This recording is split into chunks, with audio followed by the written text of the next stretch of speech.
Hilda grew up together in the same compound. She had a crush on the gentle and refined Kyle next door. I was drawn to the aloof and domineering Jared downstairs. We each pursued our own crushes, until I discovered Kyle and Jared both liked the new transfer student, Hedda. I gave up after persisting for a while. Hilda said she wanted to hold on a little longer. I scolded her, then went abroad for further studies to avoid the situation. 7 years later, I returned home. Hilda came to pick me up at the airport. I smiled and asked her how things were going with Kyle. She took a sip of wine, remained silent for a moment, then quietly said to me, "Kay, I've decided to give up on Kyle." Hello, everyone. Welcome to my channel. Subscribe us to read wonderful novels every day. Now the story begins. To be honest, I never thought I'd hear these words come from Hilda's mouth one day. After all, back when I had that falling out with Jared, I even tried painstakingly to persuade her.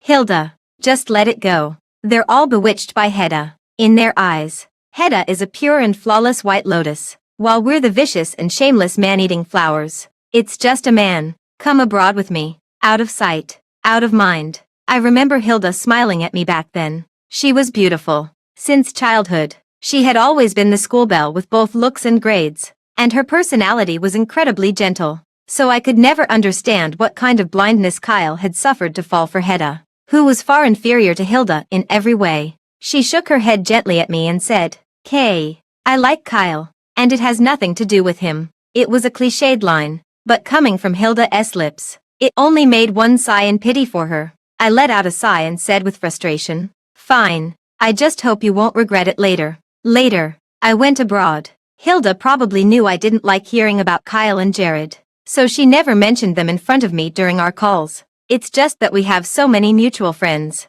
making it unavoidable. I often hear gossip about her and Kyle from others. I heard that Hedda, after playing the field between Jared and Kyle, finally decided to be with Jared. I heard that Kyle got drunk after the breakup, and Hilda stayed by his side the whole time. I heard that Hilda and Kyle ended up attending the same university together. I heard that Hilda and Kyle are together now. Later, Kyle posted an official announcement on his social media, featuring a photo of Hilda. They were probably at some restaurant, with a dazzling night view in the background. Hilda was smiling radiantly at the camera, her eyes filled with such tenderness and love that it seemed to leap off the screen. She looked absolutely stunning. Their hands were tightly clasped together. At the time, I genuinely felt happy for Hilda. She had liked Kyle since childhood, and after all these years, it was like the clouds had finally parted to reveal the moon. Her persistence had paid off, so I left a comment below. Congratulations. Later, I was busy with graduation and had little contact with people back home,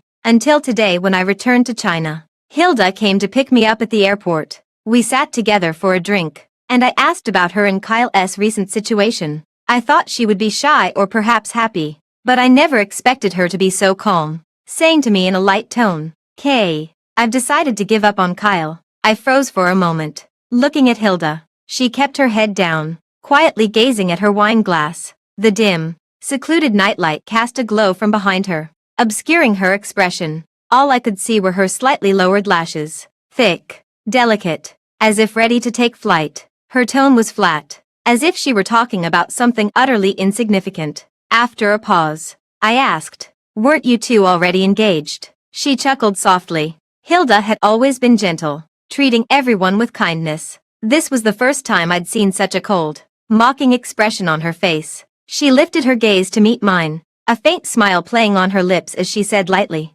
"Even marriages can end in divorce, let alone just an engagement." I fell silent for a moment, unsure of what to say. Hilda were polar opposites in personality. She was gentle and quiet, while I was lively and straightforward. When we were little, our parents often joked about swapping daughters. My mother wished I could be as gentle as Hilda, while her mother hoped Hilda could be as lively as me. But later, after I beat up the little boys my age in the courtyard until they were crying for their parents, her mother never said that again. Back then, I rolled around in the mud every day like a monkey, while Hilda followed quietly behind me in her dress and little leather shoes, her hair styled like a princess, carrying my backpack and keeping watch for me when I beat up the boys who pulled her braids. She'd nervously and urgently whisper to me, "Kay, the teacher's coming. We've been together since kindergarten. Our friendship unbreakable, though it did face a challenge once." Back when we first started having crushes. I secretly liked Jared. And she secretly liked Kyle. We both thought the other liked the same person we did. Influenced by all those Taiwanese romance dramas. We both believed we shouldn't compete with our best friend over a crush. So we awkwardly hid our feelings until I sensed something was off and just straight up asked her who she liked. When she refused to speak, I went first. I like Jared. She stared at me blankly, looking utterly bewildered. Huh? What? You like Jared? I fixed her with a piercing gaze. So who do you like? Her face turned red, and after lowering her head for a long while, she finally whispered almost inaudibly, Kyle. You. I scoffed in disgust. You like that pretty boy, always wearing that fake smile on his face. What's the use of being handsome? She glared at me and retaliated in kind. Then what about Jared? Acting all high and mighty every day as if everyone owes him money. So immature. We were both quick-witted and sharp-tongued, each trying to convince the other that the person we liked was the best. But in the end, as we kept arguing, we both ended up laughing. She said, "This is nice." Yeah, it really is nice. Back then, liking someone was a simple thing. I fell for Jared because when the group of little boys I'd been bullying in the compound finally decided to fight back, they came to seek revenge as a team. That's when the newly arrived Jared single-handedly took on 10 of them. Then sneered contemptuously and said, "So many boys bullying one little girl. How shameful." Then he reached out his hand to me and asked, "Don't be afraid. What's your name?" I pretended to be meek, secretly tossing the rolling pin behind my back, and whispered shyly, "Kay." He smiled, then took my hand and walked me home, saying, "What a coincidence. I live right below you. From now on, I've got your back." With a timid and delicate appearance, I nodded obediently under my mother's astonished gaze and said, "Okay." Hilda liked Kyle for an even simpler reason. Kyle was a year older than us and 1 grade above. He had excellent grades and was always the one representing the entire school during flag-raising ceremonies. Hilda also had great grades. I think her liking Kyle was probably a case of mutual admiration between top students. Because we lived in the same compound, the 4 of us eventually became very close, both in terms of friendship and camaraderie. For a time, we were the unrivaled stars of the school, seen as the chosen ones in everyone's eyes. On the day of our junior high graduation, which happened to be my birthday, the 4 of us celebrated by the sea. I made a heartfelt wish. I hope the 4 of us will never, ever be apart. Just a month after making a wish, we met on the first day of high school. Hedda, the hardworking but clumsy Hedda, on the very first day of high school, she accidentally spilled a cup of scalding hot water all over me. The burning pain made me suck in sharp breaths through clenched teeth. Hiss. Yet before I could even react, she was the one who cried out first, tilting her face up with tears welling in her eyes, trembling as she said, I'm sorry. I didn't mean to. I'm so sorry." Seeing how pitiful she looked, I held back my anger, but the 2 large blisters rising on the back of my hand stung so badly that I kept hissing in pain. Beside me, Jared checked my injury, then glared at her fiercely and said coldly, "Are you blind?" She lowered her head without speaking, as if wronged, tears pattering onto the floor. It irritated me to see it, so I said, Forget it. She didn't mean to. That was our first encounter. To be honest, I never really kept Hedda in mind. We were in the same class, but her presence was practically negligible. School A was the top-ranked school in City A in terms of overall strength. Apart from the exceptionally high-achieving students, the rest were mostly the wealthy heirs of affluent families. But Hedda clearly didn't belong to the top-performing elite students, nor did her attire and the unease in her demeanor suggest she came from a privileged family background. Perhaps she was the daughter of one of the school's teachers. Someone in the class had once speculated with such doubt. However, no one bothered to dig deeper. Times had changed. Whether top students or wealthy heirs, everyone was too busy grinding through academics to spare the energy for bullying others like in TV dramas or novels. People without value are simply ignored out of habit. It's harsh, but that's reality. Hedda and a chubby boy sat in a corner seat at the back, quiet as if invisible. The first time I truly noticed her existence was when she got into an argument with someone. The cause seemed to be that her chubby deskmate stood in the middle of the aisle after class, blocking the way for those behind. The person waiting behind clicked their tongue impatiently after a while, probably saying something like, "If you're fat, don't block the path." The usually timid and quiet Hedda stood up to defend her deskmate. Her face flushed red as she said, How can you mock someone's appearance like that? I know that boy. Coming from a privileged family, he's always been arrogant and rebellious, with a sharp tongue.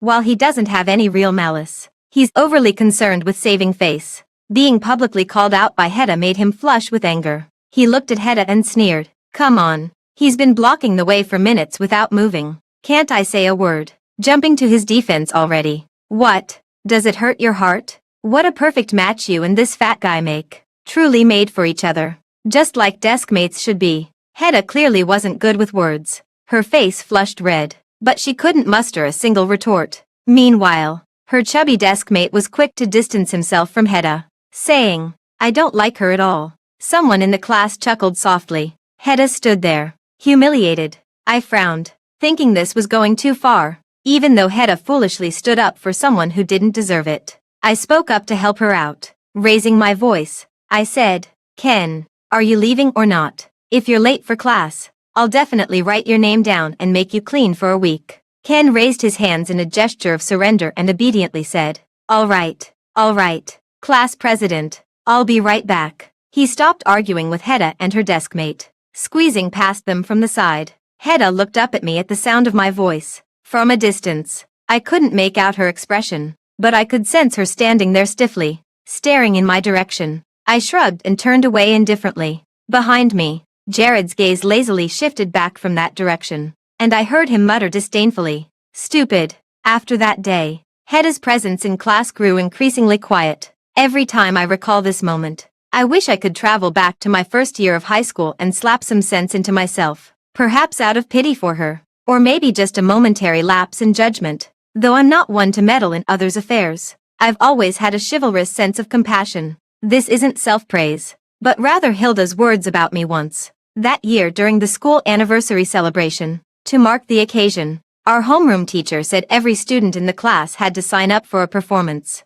My grades were average, but I'd always been good at these unconventional activities. I organized a play, with male and female leads, supporting roles, and set decorations, instantly solving the performance dilemma for over a dozen introverted and reserved classmates. As the class monitor, every student's performance application ended up in my hands. As the deadline approached, only Hedda hadn't signed up yet. When I asked her, she seemed very uneasy, keeping her head down and avoiding my gaze, as if deeply embarrassed and uncomfortable. I understood immediately, so I deliberately adopted a tone that would spare her pride and casually said, how about this? My play still needs a rock prop.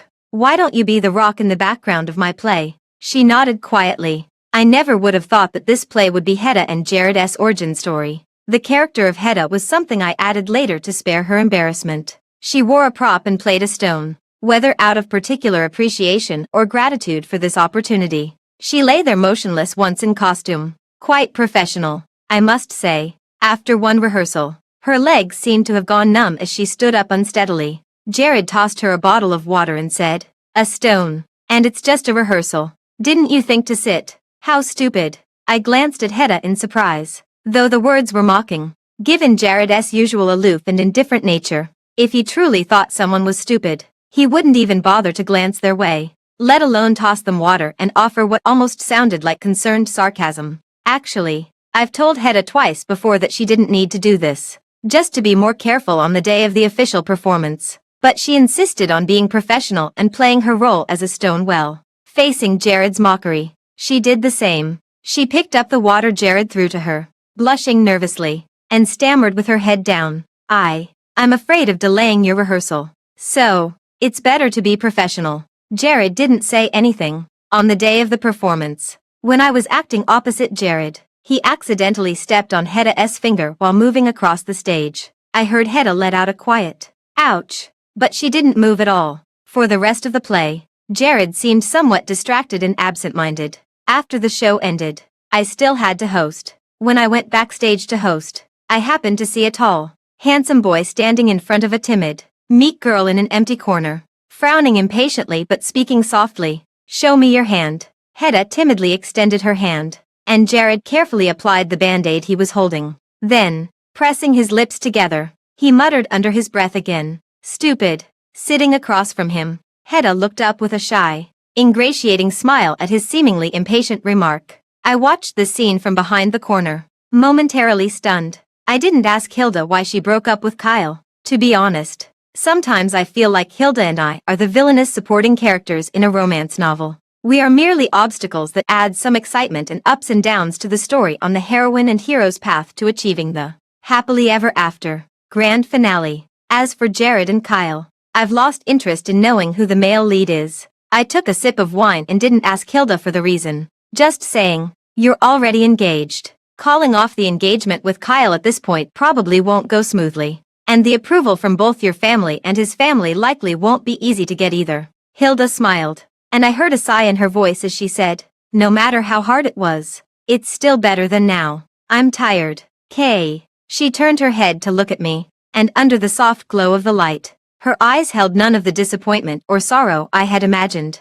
Instead, there was a sense of calm acceptance, as if she had given her all and this was the inevitable outcome. She even wore a faint smile as she asked me, do you still like Jared? After all, when you left back then, you were utterly heartbroken. I laughed, thinking that apart from Hilda, no one else would dare say such a thing to my face. When I went abroad back then, I was indeed heartbroken, but looking back now, that heartbreak wasn't just about the person I liked being with someone else. It was also the crushing despair of a childhood friend I trusted not standing by my side. But the past is like smoke, and whatever feelings I had for Jared are long gone. Now, even mentioning him doesn't stir the slightest ripple in my heart. I said, if you had gone abroad with me back then and dated a couple of tall, handsome blondes, you wouldn't be telling me only now that you're ready to let go of Kyle. Hilda, you've taken quite a detour. She burst into laughter upon hearing this, raised her glass to clink with mine, and said with a smile, I'm relieved to see you so carefree. To be honest, recently Jared and Hedda have been having some issues. They argue frequently, and it seems to me that Jared is becoming less and less attentive to Hedda. Coincidentally, you've returned at this time, and I wonder how Jared will feel when he sees you. She paused mid-sentence, then laughed self-deprecatingly, as if to explain why she wanted to break off her engagement with Kyle. But if the prince wants to exit, Hedda still has a devoted knight waiting in the wings, ready to step in at any moment. I wasn't particularly interested in the conflict between Jared and Hedda, not even enough to spark casual curiosity. I was just looking at Hilda. Even though we had been apart for several years, I still knew her well. She might appear fragile on the surface, but in reality, she was the most stubborn, headstrong, and single-minded among all of us. Otherwise, she wouldn't have persisted in liking Kyle for so long. Now that she had decided to let go of Kyle, it must have meant she was utterly and completely disappointed.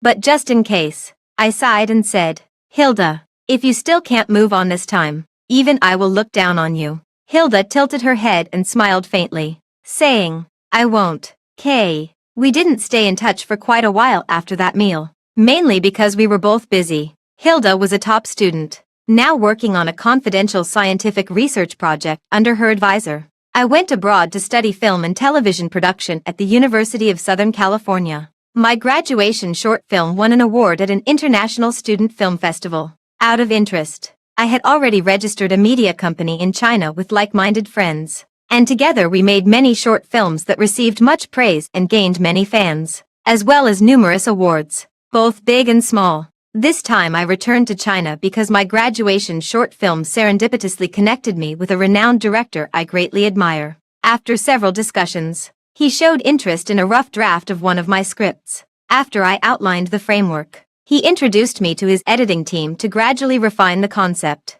Probably because he took a liking to me, he asked if I would be willing to join the film crew and learn under his guidance. This was a once-in-a-lifetime opportunity, so I immediately returned to China. After having dinner with Hilda and staying at home for 2 days, I packed my things and headed to the film set. I never expected to meet Kyle under such circumstances. The script was from a renowned director, and as soon as the news broke, countless actors came to audition. Kyle was there accompanying Hedda. Kyle took over his family's entertainment company after graduation. Hedda had mediocre college entrance exam results back then, and after graduating, she was signed by Kyle. Although she initially chose Jared, it's said that Kyle treated her very well. She got top-tier industry resources and priority treatment from the best agents. But I just returned to the country and understand that perhaps the overwhelming resources sparked backlash among netizens. coupled with Hedda's lackluster performance. Despite her hard work, her acting skills aren't quite up to par. So despite all these resources, she hasn't been able to rise to prominence, only earning mockery from many netizens as a privileged star. However, she also has a group of loyal fans who claim the netizens are just sour grapes, challenging them to find a boyfriend who could provide Hedda with such extraordinary resources. Her fans all assume her resources come from Jared. Kyle seemed a bit surprised to see me but quickly regained his composure. He smiled at me, as gentle as the big brother I remembered, and walked over to say, "Why didn't you say anything about coming back?" My gaze shifted from Hedda behind him to his face, and I smiled politely. "I've been too busy, so I didn't mention it." He didn't seem to mind my aloofness, just smiled and continued the small talk. "Jared probably doesn't know either. Right. A while ago, he mentioned to me that he'd be going to Los Angeles for a meeting soon and planned to visit you. You'd better contact him and let him know you're already back. Otherwise he'll make the trip for nothing." I sneered inwardly. Back then, Jared and I had a complete falling out. He never visited me once in the over 4 years I was in the U.S. And now that I'm back, he suddenly remembers to look me up. I found it tiresome. So even the polite smile on my face cooled. My phone was stolen before, and I lost all my contacts. Kyle acted as if he couldn't detect the dismissiveness in my words. I knew he was doing it on purpose. He's always been meticulous in reading social cues. Unfazed by my reply, he maintained his good-natured tone. "I'll have Hilda send it to you later." At the mention of Hilda, I finally looked up at him with a faintly mocking glance. I wondered if Hilda had managed to break up with him after our dinner that day. At this thought, I glanced again at Hedda, who was standing not far behind him, anxiously looking this way. She seemed terrified of me, her face pale with fear. When I looked up, she even instinctively took 2 steps back. I sneered. I don't understand why, after all these years, she still maintains that same fragile, victimized demeanor from high school. Nor do I comprehend why, despite having a Jared, she still flirts ambiguously with another man. What puzzles me even more is what these 2 men see in her.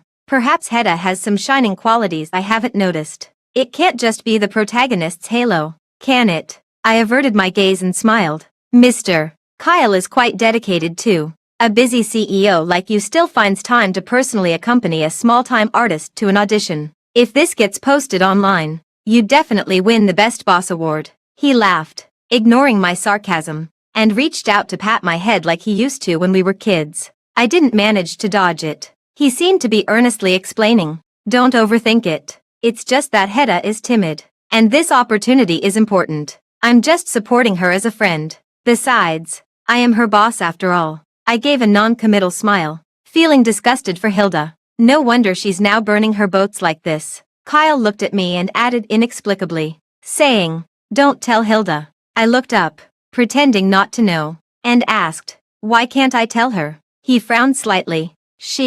Hilda has always had some misunderstandings about my relationship with Hedda. She even brought up breaking up with me over it the other day. I don't want her to overthink things. I sneered. I don't know why he's so dismissive of Hilda breaking up with him. Maybe he thinks it's just a quarrel with Hilda, and that he can smooth things over by coaxing her later. You see, men always seem to be like this. Kyle on one hand believes his care for Hedda is an upright friendship, with nothing to hide. Yet on the other hand, he knows such things can't be known by his current, rightful fiancé. If it were truly just pure friendship, something he considers a reasonable social boundary between opposite sexes, then why would he be afraid of Hilda finding out? It's nothing more than self-deception, convincing oneself with one's own words. I turned to leave when he called out from behind me, saying, "Kay, you might run into Jared in a few days." I rolled my eyes, waved my hand behind me, and walked away without looking back. Casting auditions weren't within my scope of interference.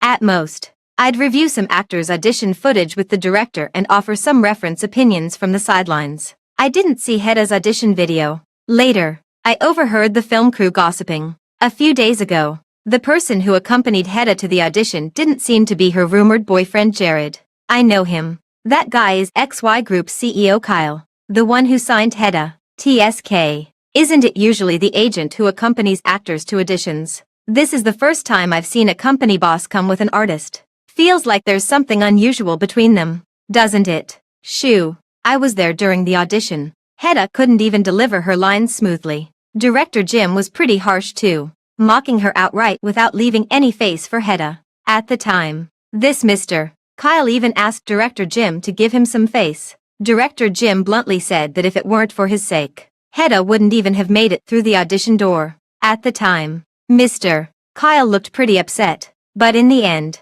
he just smiled meaningfully. I feel like there might be more to this later. The voices inside grew quieter and quieter. After some thought, I sent a message to Hilda, asking, "How's the progress with your breakup with Kyle?" There was no reply from her for a long time, and I thought she was probably busy in the lab with her advisor. Turning off my phone, I thought Hilda really couldn't delay any longer. I really don't understand her persistence. Back then, I also liked Jared, but when he stood up for Hedda in front of me, I immediately lost interest in him. So I don't understand what's so appealing about someone who has feelings for another person, and how Hilda has endured it for so many years. This thought had barely crossed my mind when I saw Jared. This should have been our first meeting since our falling out years ago. He sat at the head of the table as an investor. I was somewhat surprised to see him, but he smiled at me knowingly, nodding without hesitation in front of the director and saying with a smile, "Kay, long time no see." Everyone around us cast curious,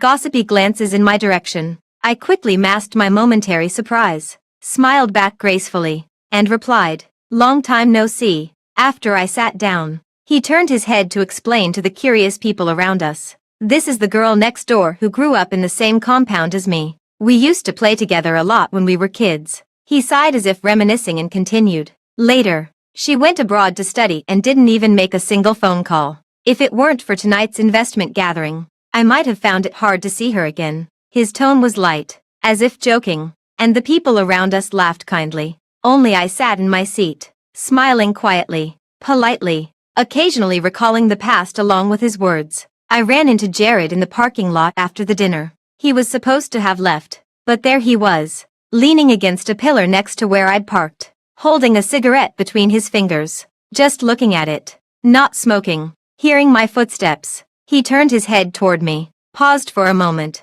and then smiled. "Kay, are you still mad at me?" I really wanted to sigh. Back then, nothing really happened between me, Jared, and Hedda. That night during the school anniversary, when I ran into Jared and Hedda backstage, I was genuinely shocked for a long time. After that, I started paying extra attention to Hedda and noticed many things I had overlooked before. For example, she worked part-time at the ice cream shop Jared often skipped class to visit, or how Jared and she were actually much closer than I had imagined. Like how he would casually place a cup of milk tea on her desk when Hedda was hunched over in pain, or how he later chose to sit next to Hedda when we rearranged seats, something he never did before she appeared, always sitting behind me from elementary to middle school. Back then, he often joked with me, "I promised to always have your back, so of course I'll stick close." After he and Hedda became desk mates, Hilda finally noticed something was off. She asked me, "Kay, what happened between you and Jared?"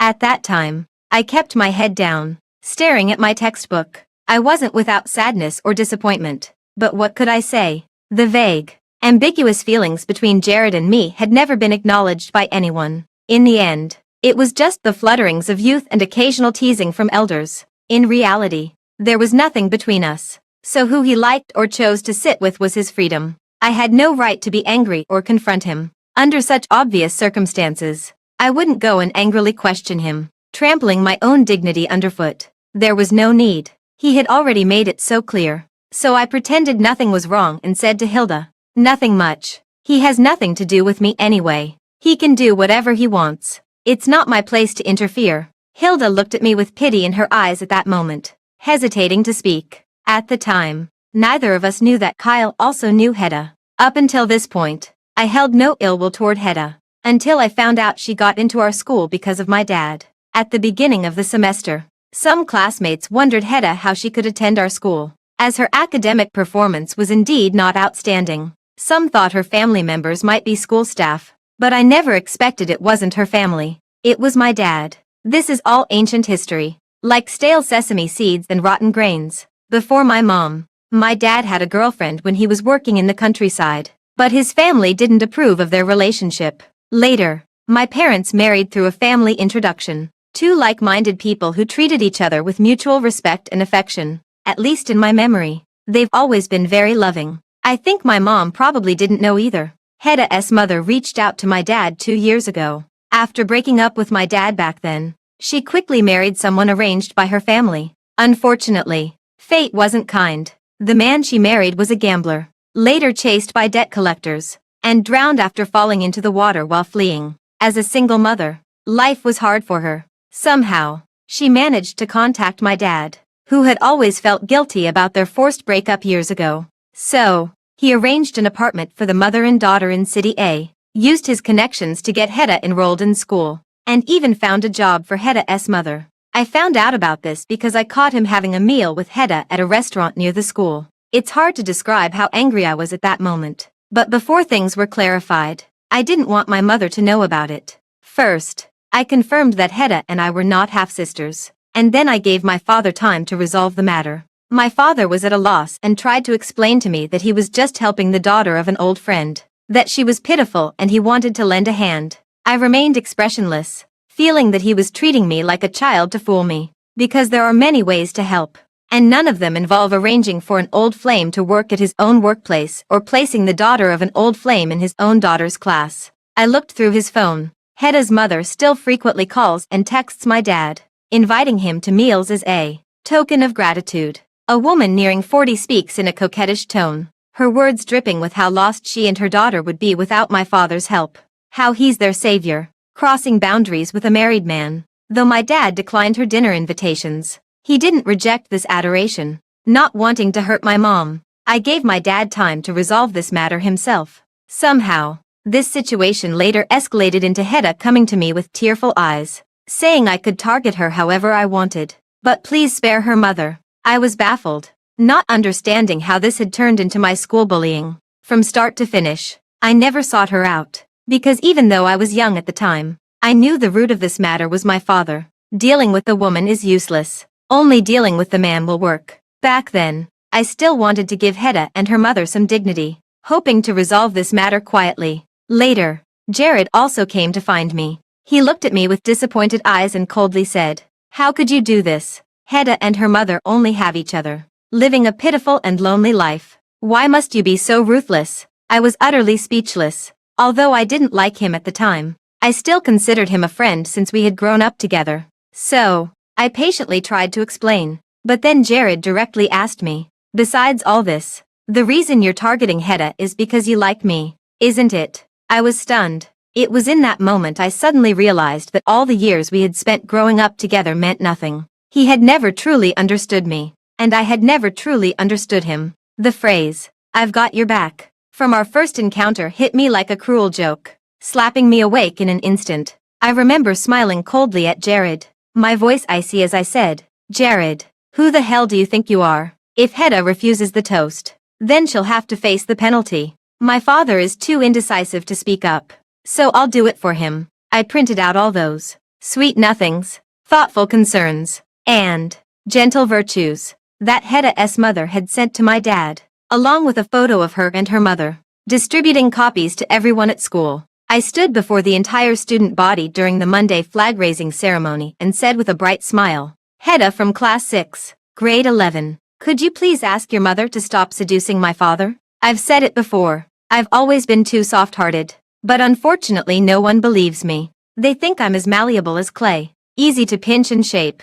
Well, then they'll just have to see how vicious I can be." This incident blew up into a huge deal. Hedda voluntarily dropped out of school, though I heard Jared and Kyle both secretly helped her. My mom was worried about my mental state. After talking with me all night, she went to deal with my dad. My mom kept me in the dark about what happened here. Just before I went abroad, my father was still kneeling in the garden begging my mother for forgiveness. He refused to agree to the divorce. The past feels like a farce now, as Jared stands here, acting as if nothing happened, nostalgically asking me with a sigh, "Kay, are you still mad at me?" I didn't answer his question, instead deflecting by asking, "Hedda, does she know you'd ask me this?" The words were neither warm nor cold. I don't know why, but after I asked, he seemed to think of something and suddenly laughed, his eyes crinkling with amusement, as if genuinely pleased. He walked over to me and said, "Would you like to have a meal together?" I noticed you barely touched your food at the table earlier.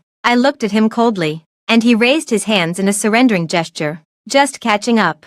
Back then, I was young and impulsive. Consider this my apology. I genuinely laughed. An apology settled over a single meal. Mr. Jared is quite generous. As if oblivious to my sarcasm, he also smiled. Then I'll keep apologizing until you're satisfied. I looked at him, his handsome features allowing my gaze. To be honest, I wasn't quite sure what he was really up to. Since I didn't know, then I should find out. I was tired of his veiled probing every time we met. Settling it once and for all would be better for everyone. You, me, and her. The meal with Jared was rather dull. I don't understand why he keeps reminiscing about our childhood memories. When he asked if I remembered queuing all night at 16 to buy him the limited edition Lego set, I interrupted him. Mr. Jared, just say what you want to say. Our time is quite precious. He stopped mid-sentence and just looked at me with some regret. Kay, we can never go back, can we? That makes it sound like the relationship between me and him is just like Eileen Cheng's. Half a lifelong romance. I couldn't help but frown. It's been 7 years. Jared, I don't understand what there is left to reminisce about. And let me remind you, although I don't like Hedda, if I recall correctly, she's your girlfriend now. Jared let out a mocking laugh, as if my mention of Hedda had only made things worse. His expression gradually cooled, and he said, doesn't she still have a devoted knight at her beck and call? I found it absurd and ridiculous. Momentarily speechless, Jared turned his head to look out the window, his expression wistful. Sometimes I don't even know what's wrong with me. I used to genuinely like Hedda. Back then, I thought she was kind and resilient. During the theater performance, I accidentally stepped on her hand. Her face turned pale from the pain, but she bit her lip and didn't move a muscle. Later, when I learned about her background, I felt even more heartbroken for her. The affection of youth was real. Over the years, I've paved the way for her, given her resources, but all she seems to have is relentless effort, with no real growth to speak of. Back then, when my family opposed us being together, I felt I could move mountains and part seas for her. But now, as my family gradually softens their stance, I realize she and I are no longer from the same world. I watched the fleeting confusion on his face and found it laughable. I think Hedda is holding a script straight out of a campus youth novel. She's just like the female lead in such stories, only needing to be strong, hardworking, kind, innocent, and from a pitiable background. In every moment of hardship, the male lead naturally descends from the heavens to rescue her from dire straits. But the backdrop of the campus novel has ended, frozen in the happily ever after, where the villainess flees abroad, and the devoted male lead and second lead stand firm in their protection. Yet life goes on, and now it seems one of the male leads has grown weary of always playing the savior, tired of Hedda still resembling the campus novel heroine, having nothing but resilience and effort. But isn't this how he once loved her? I'm too tired to keep dancing around with him, so I speak up. Mr.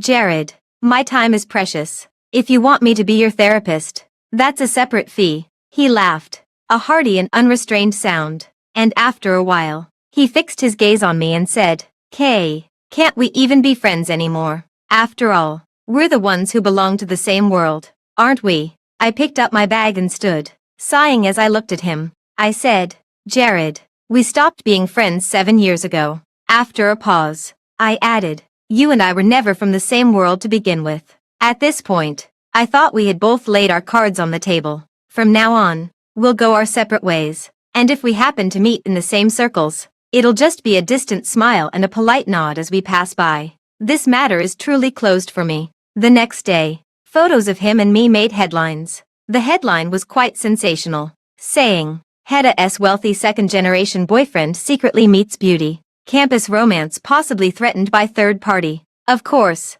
this piece of gossip was quickly taken down by someone, but Hedda probably saw it. Not 2 days after this gossip, she appeared before me, with the discretion expected of a public figure. She was dressed very conservatively, covering most of her face with a scarf and wearing sunglasses. It wasn't until she stood right in front of me that she removed her sunglasses, raised her almond-shaped eyes, bit her lower lip, and called out to me, Miss Kay. I turned to look at her. Ever since that incident years ago, she had always been somewhat afraid of me. This was evident in the way she shrank slightly whenever she stood before me. But this time, she mustered the courage to face me, her eyes reddening before she even spoke. She said, "Miss K, I know it's you in that photo." She blocked my path, so I had no choice but to look at her impatiently and ask, "Yes, it's me. So what? Didn't you go ask Jared what he said to me?" Her face turned deathly pale, though her tone still feigned composure. She said,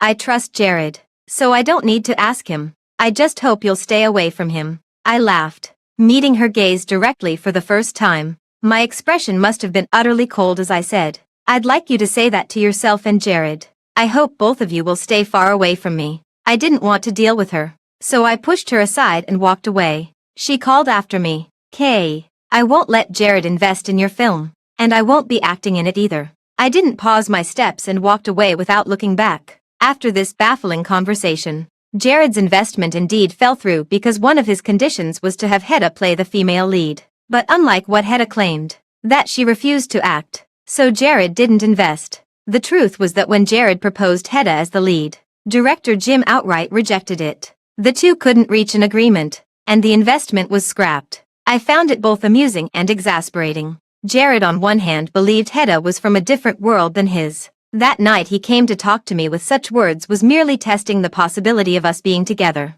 This person is very clear-headed. Hedda is not a suitable candidate for marriage, which is why he said I belonged to the same world as him. Perhaps he thought that after all these years, I still hadn't let go of him. As long as he turned back and showed even a hint of nostalgia for the past, I would throw myself at him. I don't know where he got such confidence. He wants to find a marriage partner of equal social standing, yet he can't let go of his instinctive habit of trying to save Hedda. How disgusting. On the day our crew started filming, another director in the industry also announced the commencement of their project. Jared and Kyle joined forces for a big-budget production, a golden producer in the industry, a renowned screenwriter, and a gathering of numerous movie stars, all supporting Hedda in secondary roles. When I saw this marketing post, I forwarded it to Hilda, who responded with 6 dots after a long pause. She and Kyle have formally informed both sets of parents about the cancellation of their engagement. It's said that Kyle has been trying hard to win her back. Yet, while attempting to reconcile, he's still so openly devoted to another woman, truly living up to the title of the infatuated second male lead. Hilda called me with a laugh. I sent that news to my family. They were still hoping I'd give Kyle another chance, but after seeing this headline, they all fell silent. Finally, she let out a long sigh and asked me in confusion, "Kay, tell me, all these years, what exactly did I see in Kyle? It's so strange." Yeah, it's really strange, but thankfully, I came to my senses in time. 18 months later, Hedda's film was released. That big-budget movie, packed with veteran actors, flopped spectacularly. Hedda, as the lead actress, was ridiculed and trended on several hot searches. With over $1 billion in investment, the box office barely surpassed $3 million. One wonders if those investors might want to swallow Hedda whole. Oh no. The investors were Jared and Kyle. They invested for love, so they must be content with such losses now. A month later, our film that was rejected by Hedda was released. Due to its profound content, discussions and its spread dominated trending lists across all social media platforms. It broke box office records and became a meme for sharp comparisons among netizens, while Hedda was once again dragged into public ridicule. The day the box office hit $2 billion, that photo of me and Jared having dinner resurfaced on the trending list. The headline revisited old news, claiming that Hedda's wealthy boyfriend was secretly meeting with the creators of the blockbuster film, sparking rumors of an affair. Then appropriately, paparazzi captured Hedda looking haggard while drinking heavily with friends late at night. The narrative shifted instantly. No one knows how such a blurry photo led to someone accurately uncovering my personal information. No one discussed the content of my new film, only how miserable Hedda was. Some claimed I bullied her in high school, forcing her to drop out, while others said Jared and I were childhood sweethearts, and I'd been trying to interfere in their relationship all these years. Some say this movie was originally meant to be Hedda's role, but I maliciously snatched it away. Later, a friend of Hedda's leaked a recording containing words spoken when Hedda came to see me last time. She said her friend Hedda was just venting to her, and she released the recording only to stand up for her friend. "Miss K, I know it's you in that photo. It's me. So what? I trust Albert, so I don't need to ask him. I hope you can stay away from him. No one was discussing any more Hedda's box office flop or the disastrous system, and instead, they all turned to attack me, even affecting the currently screening films. For the first time, I proactively reached out to Jared, asking, "Aren't you going to step forward to clarify or explain?" After a long hesitation, the reply came, "Kay, consider this a favor I owe you. Sweetie needs the topic to divert attention. Your film broke 2 billion in 3 days. Your future is limitless. You have everything. But sweetie, she can't afford to lose anything more."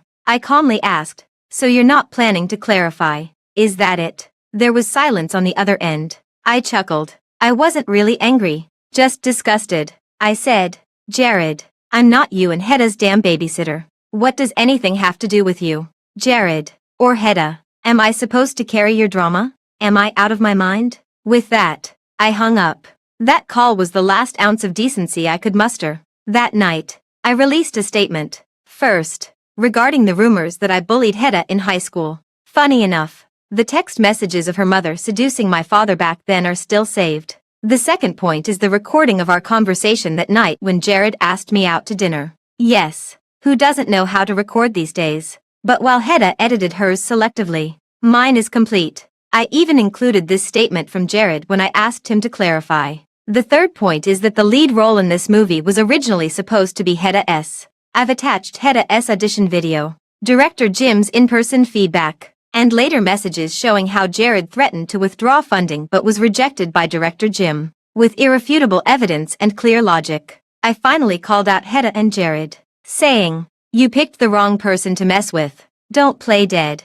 Apologize to me, or I'll sue for defamation and spreading rumors." Netizens ate it up, enjoying the dramatic plot twist. If I were Hedda, I'd want to move to another planet by now. The stock price of the family plummeted. But I really appreciate the attentiveness of netizens. Someone dug up Hedda's audition video and found Kyle, commenting, "Why does this person seem quite ambiguous with Hedda?" Naturally, everything can be uncovered. Hedda's side remained silent as if playing dead, but responded extremely quickly to this news, saying they were just friends and employer-employee. At this time, Hilda registered on Twitter, and Kyle posted a statement calling off the engagement, effectively nailing these two to the pillar of ambiguity. I stood by the enormous floor-to-ceiling window, gazing at the twilight outside, and thought, what an absolutely stunning scene. Later, Kyle came to see me, looking haggard and disheveled, asking where Hilda was. Oh, Hilda was with her senior brother. They went home to see their parents last week. Kyle probably heard the news, so he came to ask me. He couldn't find Hilda, nor could he see her. Without a pass, he would never be able to see Hilda at the National Research Institute. I said, "What's the matter? Great night. Hedda needs you now more than ever. Why are you looking for Hilda?" He gave a bitter smile, shook his head as if words couldn't express it, and finally walked away in despair. Jared seems to have been on blind dates recently. His family's stocks have been hit, and their business market is declining. He needs to find a suitable marriage alliance to turn the situation around. It's just that the incident caused too much of a stir, and there doesn't seem to be much progress. After all, who hasn't heard what he said to me? "Kay, I owe you a favor. Sweetie needs a distraction. Your box office hit 2 billion in 3 days. Your future is limitless. You have everything. But sweetie, she can't afford to lose anything more." He couldn't reach me and later had someone look for me, but I remained unmoved. Later, he simply gave up. I have no interest in accompanying them through their poorly written teenage campus novel. From now on, we won't meet again.